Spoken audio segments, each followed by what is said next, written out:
નમસ્તે મિત્રો, અગાઉના વિડીયોની અંદર આપણે આલ્ફાબેટ એ થી લઈને આલ્ફાબેટ એમ સુધીના તમામ આલ્ફાબેટ્સના ઉચ્ચારો અને તેના લગતા નિયમો વિગતે સમજી ચૂક્યા છીએ। આજના આ વિડીયોની અંદર આપણે આલ્ફાબેટ એન, તેના ઉચ્ચારો અને તેના લગતા જે નિયમો છે તે વિગતે સમજવાના છીએ। તો વિડીયોને અંત સુધી જોતા રહેજો। નિયમ નંબર 1, જ્યારે પણ કોઈ પણ અંગ્રેજી સ્પેલિંગમાં આલ્ફાબેટ એન સ્પેલિંગની શરૂઆતમાં હોય, સ્પેલિંગમાં વચ્ચે હોય કે પછી સ્પેલિંગના અંતે હોય, તેનો ઉચ્ચાર આપણે નંગારાનો ન એવો કરીશું। ફરી એક વખત, જ્યારે પણ કોઈ પણ અંગ્રેજી સ્પેલિંગમાં આલ્ફાબેટ એન સ્પેલિંગની શરૂઆતમાં હોય, વચ્ચે હોય કે અંતે હોય, તેનો ઉચ્ચાર આપણે ન એવો કરીશું। જુઓ ઉદાહરણ, અહીં તમારી સામે સ્ક્રીન ઉપર ઉદાહરણ છે। નેમ, નાઇટ, બનાના, વિન્ડો અને રન। અહીં નેમ અને નાઇટમાં એન જે છે એ સ્પેલિંગની શરૂઆતમાં છે, બનાનાની અંદર એન જે છે એ વચ્ચે છે, અને રન અને ગ્રીન સ્પેલિંગમાં એન જે છે એ સ્પેલિંગના અંતે આપેલો છે। બધી જ પરિસ્થિતિઓમાં આપણે એનનો ઉચ્ચાર ન એવો કર્યો છે। તો આ હતો નિયમ નંબર 1। હવે વાત કરીશું નિયમ નંબર 2ની। તો જ્યારે પણ કોઈ પણ અંગ્રેજી સ્પેલિંગની અંદર એન એટલે કે એન 2 વખત આવતો હોય, ડબલ એન આવતો હોય, ત્યારે પણ આપણે આ સ્પેલિંગની અંદર આલ્ફાબેટ જે એન જે છે તેનો ઉચ્ચાર ન એવો જ કરીશું। ન કે ન એવો કરીશું નહીં। ફરી એક વખત, જ્યારે પણ કોઈ પણ અંગ્રેજી સ્પેલિંગમાં આલ્ફાબેટ એન એ 2 વખત આવતો હોય, એન ડબલ એન હોય, ત્યારે આ ડબલ એનનો ઉચ્ચાર પણ આપણે ન એવો જ કરીશું। જો ઉદાહરણ એટલે તમને વધારે ખ્યાલ આવશે, વધારે તમને સમજાશે। ડિનર, વિનર, ફની, ટનલ અને ટેનિસ। ફરી એક વખત, ડિનર, વિનર, ફની, ટનલ અને ટેનિસ, આ બધા જ સ્પેલિંગમાં એન જે છે એ 2 વખત આપેલો છે, એટલે કે સ્પેલિંગમાં ડબલ એન આવે છે। પણ બધી જ પરિસ્થિતિમાં આપણે આ ડબલ એનનો ઉચ્ચાર ન એવો જ કર્યો છે, ન એવો કર્યો નથી। તો આ હતો નિયમ નંબર 2। હવે વાત કરીશું નિયમ નંબર 3ની। જ્યારે પણ કોઈ પણ સ્પેલિંગની અંદર એન જે છે એ એનની સાથે જી જોડાતો હોય, એટલે કે એન જી જોડાક્ષર બનતો હોય, એન અને જી, તો આવી પરિસ્થિતિમાં એન જી જ્યારે જોડાય છે ત્યારે આપણે તેનો ઉચ્ચાર ંગ એવો કરીશું।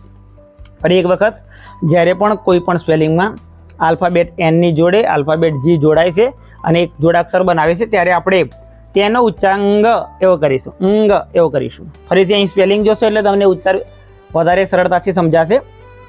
કિંગ, રિંગ, સિંગ, લોંગ, બ્રિંગ। ફરી એક વખત, કિંગ, રિંગ, સિંગ, લોંગ, બ્રિંગ। તો બધામાં ંગ એવો ઉચ્ચાર આવે છે। ફરી એક વખત, જ્યારે પણ કોઈ પણ સ્પેલિંગમાં એન અને જી જોડાય ત્યારે આપણે તેનો ઉચ્ચાર ંગ એવો કરીશું। તો આ હતો નિયમ નંબર 3। હવે આપણે વાત કરીશું નિયમ નંબર 4ની।